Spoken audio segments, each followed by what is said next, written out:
Hey, I'm Heather, a chaos coordinator and mom of 3 young kids. Chaos and cookies is literally my life, with never-ending dishes, laundry, you name it. Being a mom is a blessing, but it also comes with hard days too. Together, we can find the humor and real solutions to lighten your load and clean up the crumbs. You're listening to the Chaos and Cookies podcast. Hello. This is the Chaos and Cookies podcast. We are talking health and wellness today. I have Dr. Jessie Hehmeyer, who is a physician and founder of Well Empowered with me today. We are going to have a great conversation. She practices data-driven, outcome-oriented functional medicine. I've talked about this before on this podcast with functional medicine and hormone health and, all those different areas. And so I'm happy to expand upon that today. Dr. Jessie also created Well Empowered with one commitment in mind, and that's guiding you to create the health and vitality that transforms your experience of life and alters what is possible for you. How does Dr. H live true to this?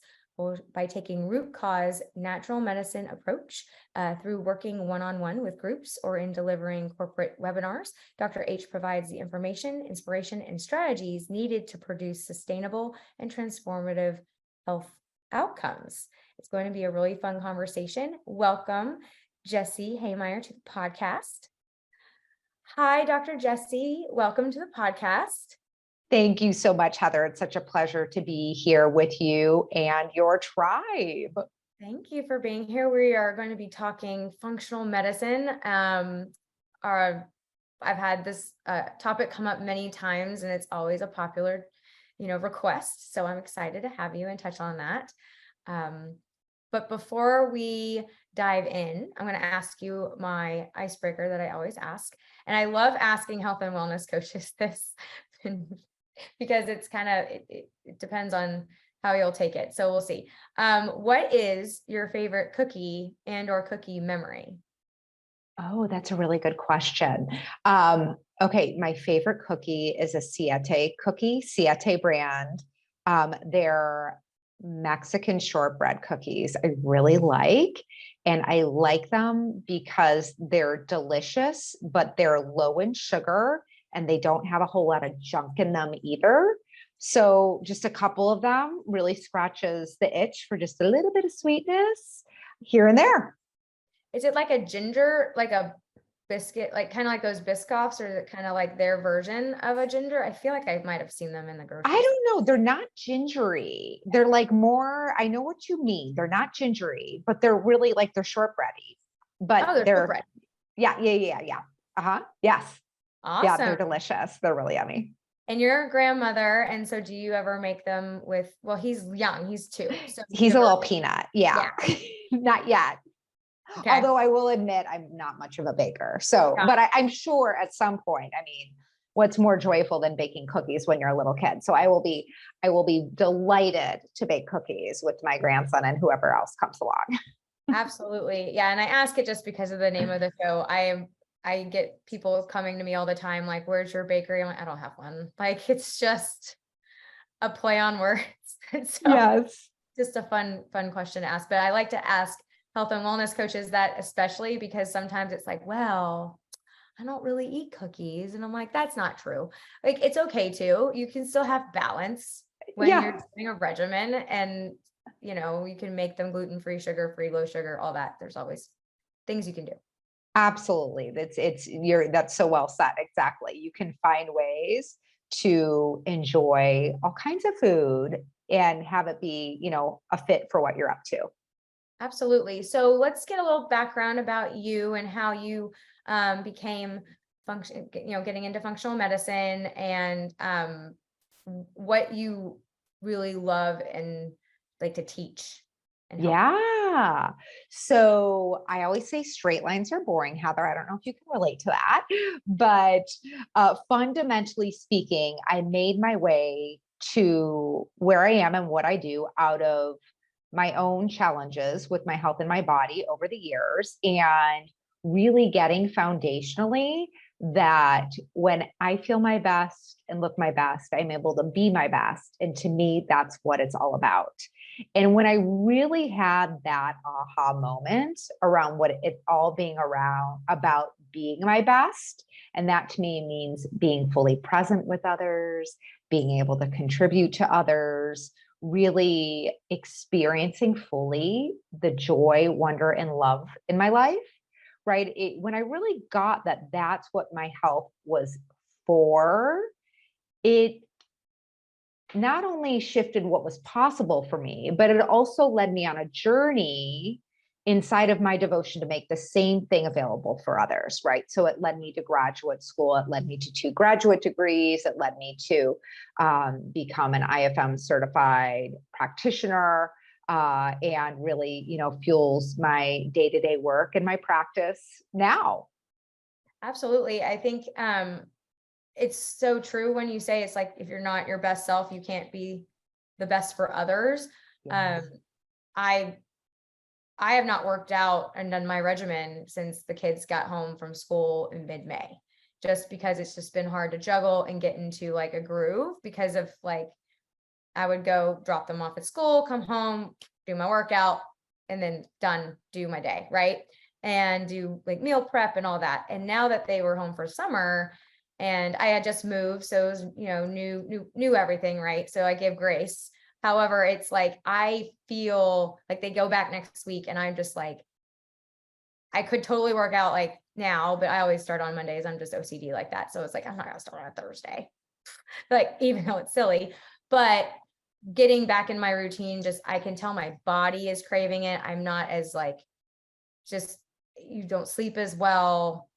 And so it really does come out quickly on when you make a change or just even pause your regimen.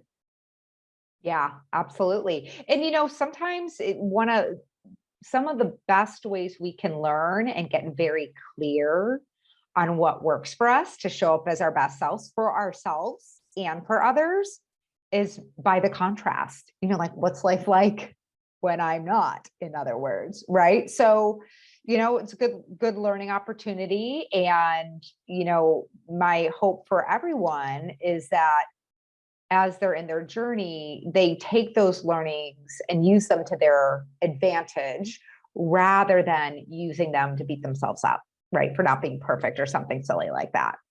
Right, right. And I know that in like, I've started and stopped quite a bit the last couple of years because of some life changes that I was going through. And now I'm finally able to just get into a steady state. So when they start school, I'm really excited to really establish new habits and old with a new house and a new routine, new school. We're going to new school. And so it'll be interesting to see. So I've also noticed like when my kids are not regulated with their regimen and we're just kind of flying by the seat of our pants for meals versus when they're planned and they're balanced, it's you also see a different side in others, especially if they're under your care, and then your tolerance. Because if you're not your best self or they're not their best self, we're both real snippy. Yeah, you're kind of ping ponging off of each other, right? Yeah, right. Yeah, totally. So what are the common struggles that you come across with people that you work with?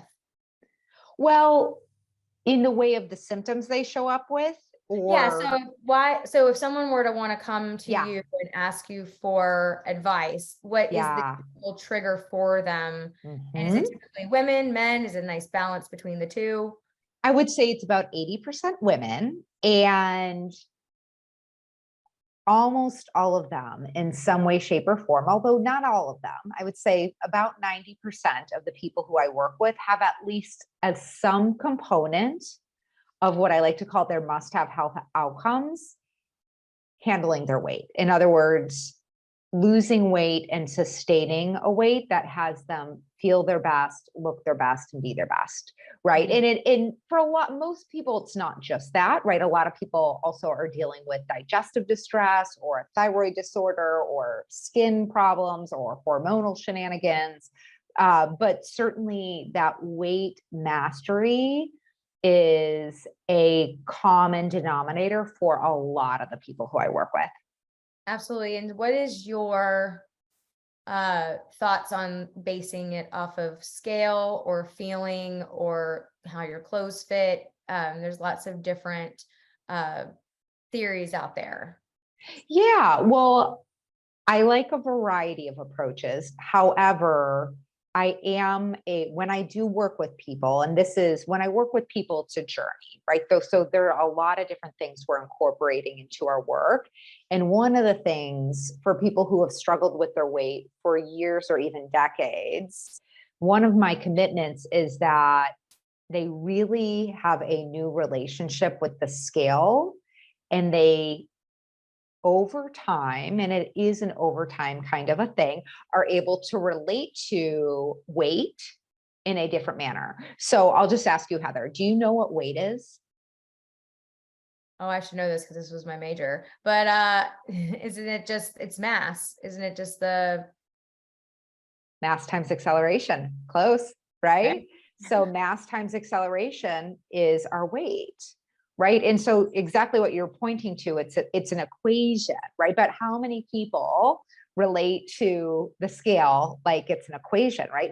Most people do not relate to the scale like that, right? And so the scale, if someone's commitment is to lose weight, I have learned over time that weighing themselves in, and I meet people where they are. So I'm not dogmatic in my approach. There are some people who will agree together. You're not weighing yourself for 4 weeks. Like you're just not, right? And because, like the scale's not magic, actions produce outcomes, right? So when people really have a long history of being in their head around the scale, we don't want to have that be central to our work.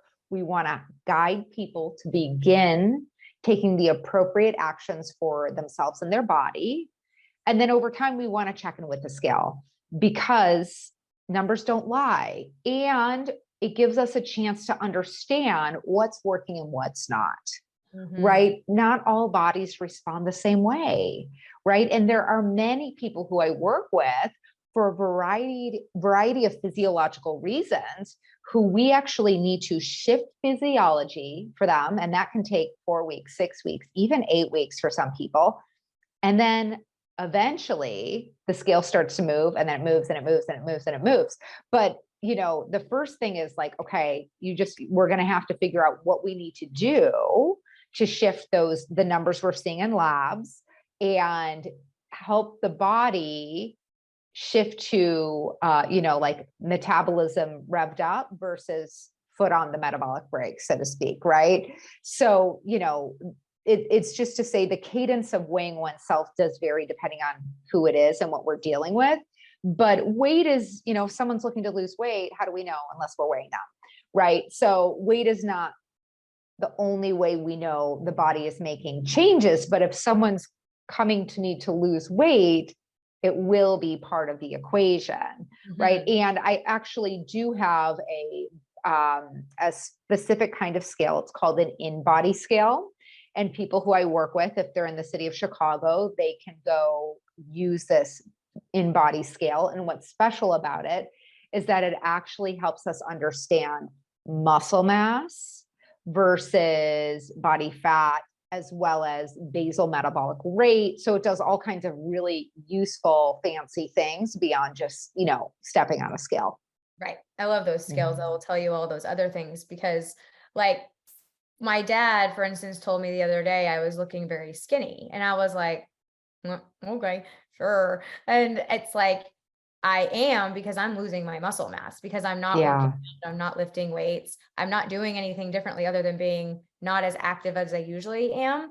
And those scale, I don't use the scale. It's not one of my things. I did faster way of fat loss and I've learned very much through that I listen to my body more. Like the first sign I know when something's working with a change is I sleep better. I sleep and I don't get up. That's my first thing.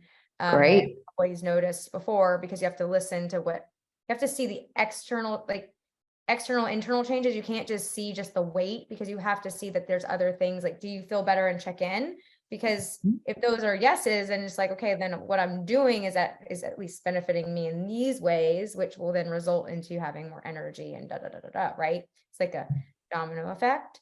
But the scale's going down for me because I'm losing my muscle mass, because I still I'm soft and not as like toned as what I'd like to, but that's something I know I can fix.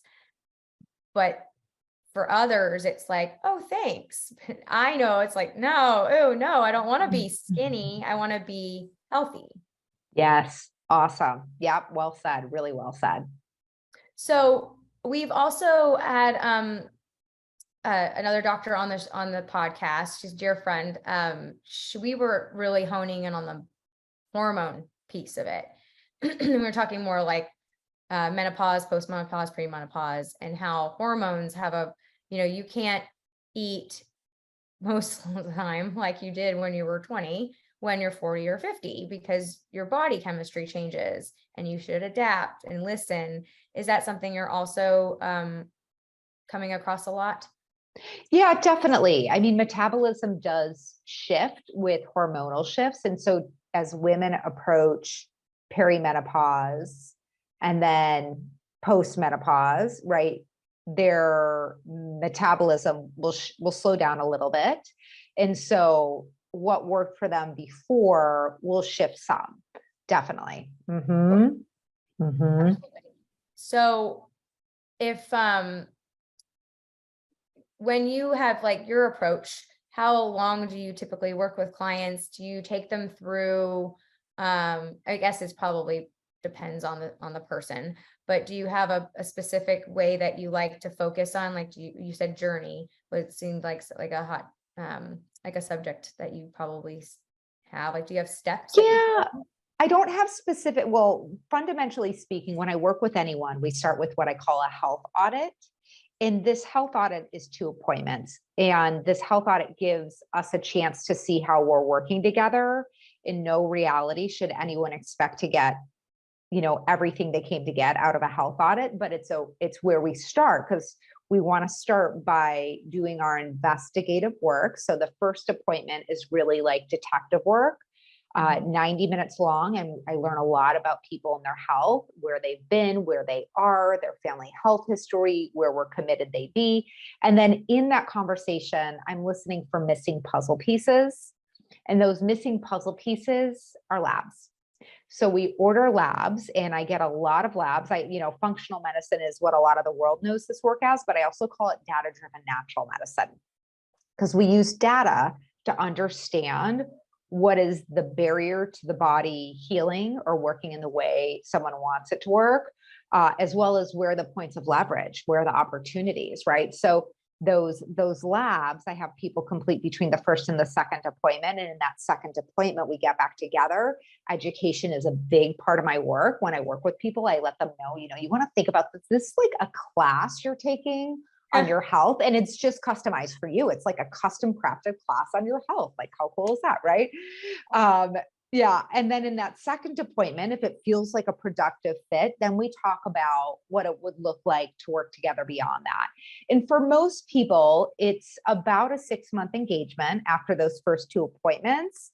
And my wish for everyone over time is to transition into annual appointments, right? And for some people, that'll be possible after 4 months. So for some people, that'll be possible after 6 months.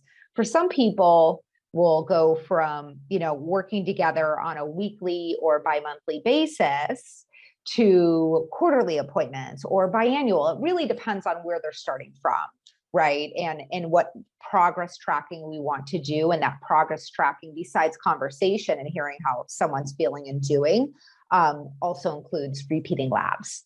Mm-hmm. And is there such thing as too much information? Yeah, I think there is. That's a good question, right? Because there will be people who, like they want to do a microbiome, there's the information I find essential. And then there can be information that people would like, that maybe is interesting, but not essential.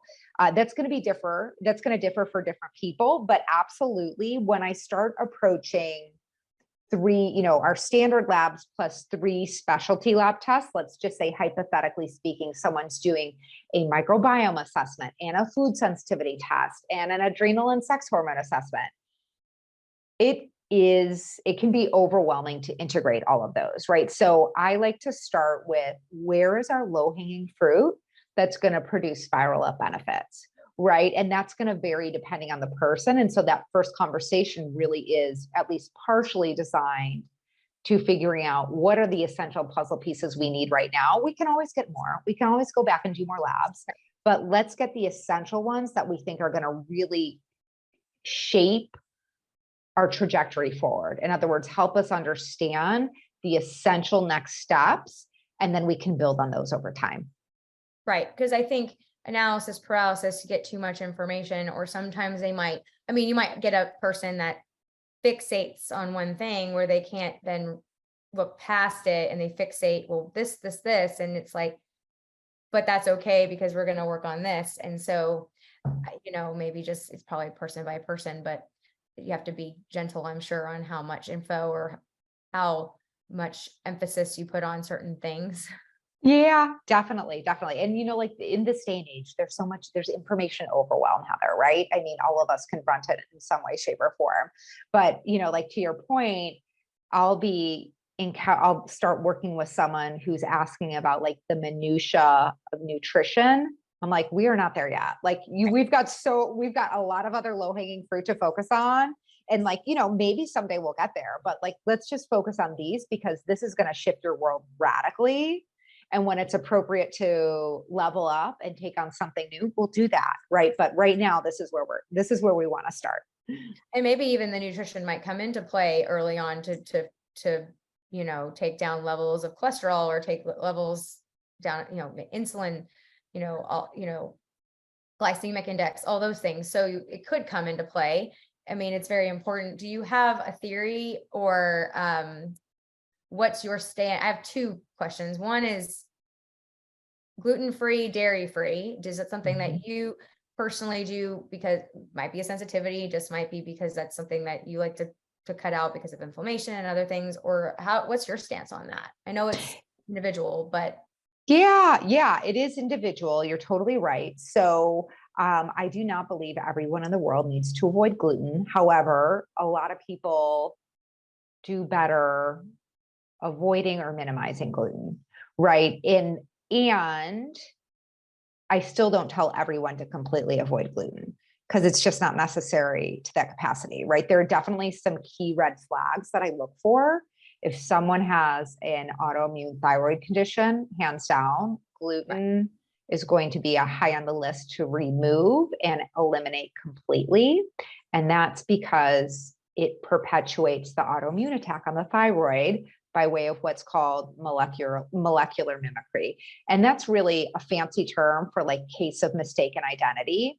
And, what I mean by that is gluten looks a lot like the thyroid. And so when people have an autoimmune disorder, Hashimoto's thyroiditis, which is the fancy term for hypothyroidism, most people who have hypothyroidism in the US have that, or Graves' disease, which is hyperactive thyroid, hyperthyroidism. Either one of those, the immune system is attacking the thyroid in some capacity, right? And so when we consume gluten looks a lot like your thyroid. That's the mimicry part, right? It mimics your thyroid on a molecular level. And so your body's going to increase its attack on you when you consume gluten. It's like a case of mistaken identity there, right? And so the way we know this is effective is we actually measure antibodies out of the gate. We pull out gluten, and then we watch those antibodies come down. And it's so fun. It is, like, so fun to repeat thyroid antibodies on someone who has been eating gluten and been saying, like, I don't know, do I really have to? Right? It's like, well, I mean, I think it's going to make a difference for your autoimmune condition. And the big thing with that isn't so much that we're committed to a future where someone doesn't need thyroid medication, because that's unlikely for most people. Not everyone, but unlikely for most people. But what we really care most about is retraining your immune system, because once someone has one autoimmune condition, they're more likely to develop others. Nobody wants that. So let's help your immune system be a bit more tamer, a little bit more gentle on you, not go after you as much. And that's one tool we have. So I know I kind of went on a little hiatus there with that gluten question, but that's just an example of one situation where I would say, okay, I'm going to really be a champion for you pulling out gluten completely. Yeah, because autoimmune, like my daughter is 8, she's had vitiligo and it spreads, and we've treated it with phototherapy and creams and all the things. She's so young, you can't really do more. And I've looked into diets and looked into eliminating things, nightshades, but she doesn't really do that anyway. So a lot of the foods that were on there, which again, she's 8, we found it when she was 3. It's not like you can just, but interestingly, I mean, it's not something you can not reverse it, but you can bring pigment back. It's just a matter of it sticking with her. And it's stuck on some places on her body where it hasn't come back, but others it just, and she doesn't want to treat it anymore. She's proud of her spots. She thinks it's cool. It's not, my whole thing is if it goes to her face, she might feel a little bit more, self-conscious, because she's getting up there, like into the grade level where you're going to start getting friends that are girls. But any recommendations there on that type of autoimmune? I know it's dermatological, but anything there? But it is still autoimmune in nature. So you're totally right, Heather.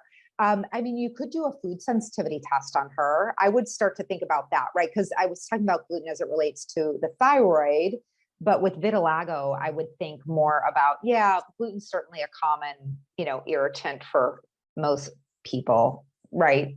Well, with autoimmune conditions, but it very well could be multiple things for her. So doing a food sensitivity test, I don't do food sensitivity tests on most people really, but there are certain situations where I find them useful. And there are a few different brands that I like. One of them is Precision Point Diagnostics. They have a finger prick one out now. And what I really like about it, Heather, is that it looks at how your immune system might be reacting to foods in a variety of ways.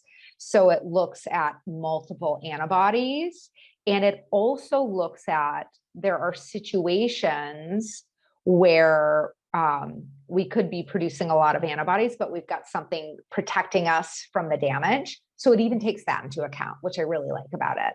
It's called P88 is the specific food sensitivity test. There are other good ones out there, but that's one I've been really liking lately. Awesome. I might reach out to you about that, because I've been trying to figure out a way to do it to where it's subtle for her, where she never really cared about it. I brought more attention to it because I live in Texas. When you have no pigment, you burn, and the sun's good for them, but it's A and B rays. And when you do phototherapy, it's just the healthy ones. And she gets real tan real fast. So I just want to protect those areas more so, bring attention to them being, unsightly or something wrong with her, because they're very pretty. And so wanting to make and going to a phototherapy place, we have our own wand, but you got to sit for a while, and she's 8. No one wants to sit still, and then rubbing cream, and it's a lot of maintenance and not bringing attention to it. So I was hoping maybe you could bring some light into something else I could do subtly for her, where we can maybe help her in other ways where she doesn't feel like that's what it's for. Yeah.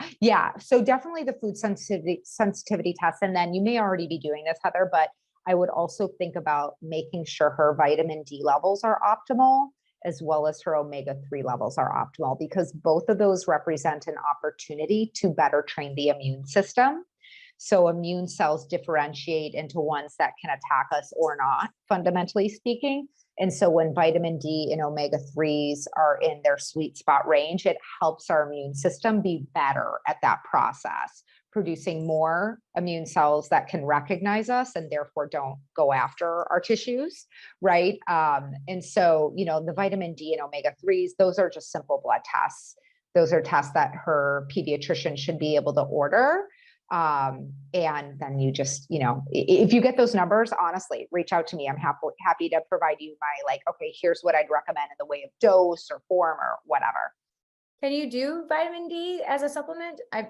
Oh yeah, vitamin Yeah. D, you can, yeah, vitamin D is a pretty common supplement. It's one of the more common supplements that I work with. And also, omega-3s, it's vitamin D, I would say it's a lab that's done more commonly than omega-3s, but you can test them both and certainly you can supplement with them both, but you want to do the right dose for the person. In other words, there's definitely not a one size fits all with that.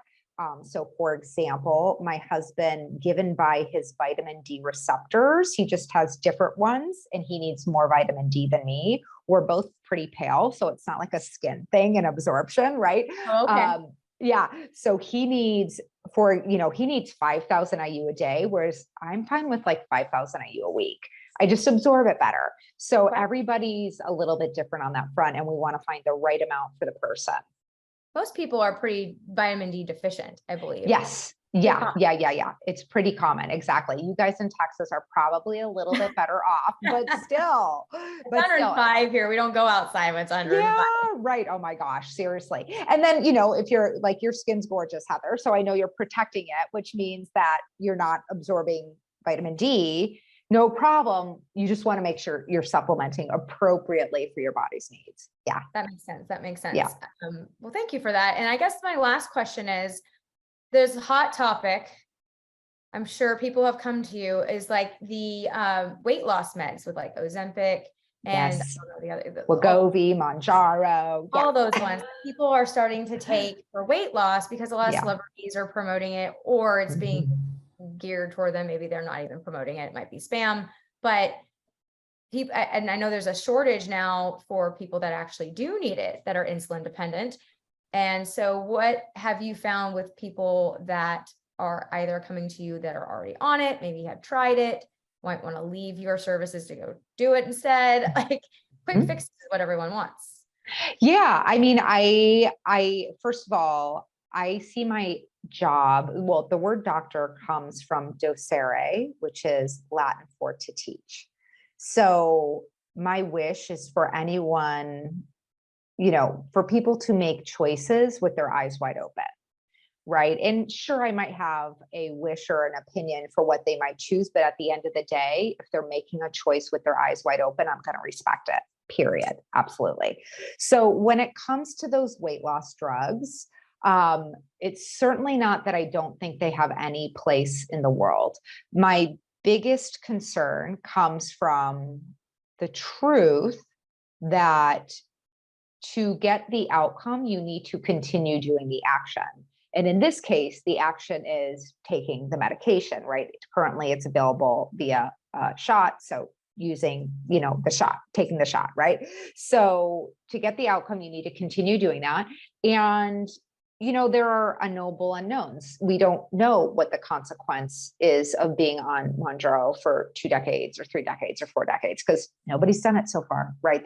They've been around, they're not like 2 years old. They've been around for some time, but we haven't had masses of people on these drugs for year after year, decade after decade. It would be a real surprise if we didn't learn that they're doing something people don't want, right? They aren't caught. That, would be a real surprise if there's all upside and no downside. It would, and I say that because it's never happened before, right? It's just never happened, right? And most people with the nausea or the GI distress, they usually work their way through it and they get out on the other side of it. So, that's fine. But we're talking about like year after year or decade after decade of taking these things. If you want to get the outcome, that's the future that you're going to have to commit to. And if not, just know that you're going to get short-term outcomes, and that's the game you're playing, right? And so there's that part of it. And then there is the other part of it who, sometimes people will say, well, I just want to jumpstart my weight loss, right? I'm frustrated, I'm overwhelmed, I'm upset, I'm just absolutely feeling, like there's no way out. Okay. Well, certainly I never want anyone to feel like that. But what I would say is that it's when someone's in that space and they're not taking actions that will produce new outcomes, it's unlikely that when they have the quick fix shot, that they're going to start taking, they're going to make the modifications that ultimately will allow them to come off of it and sustain the outcomes. Not impossible, just unlikely, Well, you right? do quick fixes. You're not changing the behavior that's happening. You're just doing quick fix and continuing the normal day to day. Obviously that wasn't working. This is going to help. But if you get off of it, it's just going to go right back. And then the yo-yo begins and all the things, right? Yeah, yeah. And, I really do see mastering one's weight as a sacred journey. So it's an interesting thing that, for me, not only are you not learning something new and getting new tools such that you can be, fully voting for your health, you are also forfeiting the opportunity to really expand who you are in so many different ways. And listen, I really do know personally what it's like to struggle with weight. I grew up dancing and that was a big part of my life. And it wasn't until I was in, 26, 27, having struggled with my weight for 14 years or so, that I really committed to drawing a line in the sand and moving ahead from a place of self-love rather than self-aggression. And to me, it's like, let's make that shift the conversation. Let's make that conversation shift and guide people such that they gather the tools, the information, they gather the strategies, but they also practice coming from a place of self-love. It's just, such a gift for me to be part of people's journey who really step into that. And it's awesome for people to begin to know themselves in a whole new way. Yes, that's right. And also you never know where it'll lead you. Maybe you never tried to go cardio, weightlifting, whatever, and it could lead you into other things. You just never know because you never really explored it before, because you always just kind of put yourself in that box. And so, trying new things isn't always a bad thing. It's hard. Change is hard, but not always bad. And so I think staying open to it, but you have to be ready for it. Like when you do these types of things and you are ready to ask for help, you have to do it for you. You can't do it for others.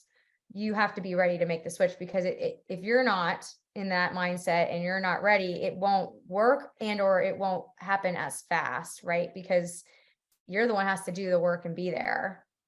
Mm-hmm. So, yeah. Yeah. So if someone were ready or wanted to reach out to you, where can they find you? I know that you also have something coming up this fall. Give us all that information. Yeah, thanks, Heather. So you can find me on my website at Well Empowered, where you are welcome, invited, wanted to schedule a free 30-minute Zoom consultation to explore working together, whether it's one-on-one or, as you mentioned, one of my upcoming courses. I'm going to be offering a weight loss mastery course this fall. So pop into a Zoom together. We can talk about it a little bit more. And as an expression of gratitude to you, Heather, all of your listeners, please be sure to mention where you heard about me, because you will be receiving 10% off if you do choose to move ahead in working together, whether it's one-on-one or in one of my courses. That's amazing. Thank you. That's so generous. And I know that some listeners are definitely going to be exploring that. That's a very heavy, this is a very hot topic for my listeners, and it's in their realm. So I really encourage everyone to go and see Dr. Jessie and check out her course, check out her stuff, have a 30-minute free Zoom call. I mean, heck, why not? Can't hurt. Absolutely. And I guess I should also mention I'm on Instagram at Well Empowered. I forget those social media things sometimes. I'm like, oh yeah, I do that. Yeah. Yeah. And a lot of people, we'll share, we'll follow, all the links will be in the show notes. So everyone can click on that and make sure you guys can take advantage of that 10% if that's something you guys want to explore. And again, all of that will be in the show notes. And I really am so grateful for you to be here on the show and share your knowledge and give some advice. And I asked a lot of questions. So I really do appreciate you taking the time. Thank you so much, Heather. It's been a treat being with you, and have a great rest of your day. Thank you. And thank you for listening to another episode of the Chaos and Cookies podcast. Don't forget to share it with your friends, leave comments, reach out to me. And, my guests always love hearing back as well. And We will catch you on the next one. Thanks for listening. Thank you for listening to the Chaos and Cookies podcast. If you want more goodies and friends to share them with, follow the crumbs to the Facebook group or visit the Chaos and Cookies website to grab my sweet secrets on how to calm your cookies. Don't forget to leave us a 5-star review on iTunes. See y'all next week for another episode of Chaos and Cookies.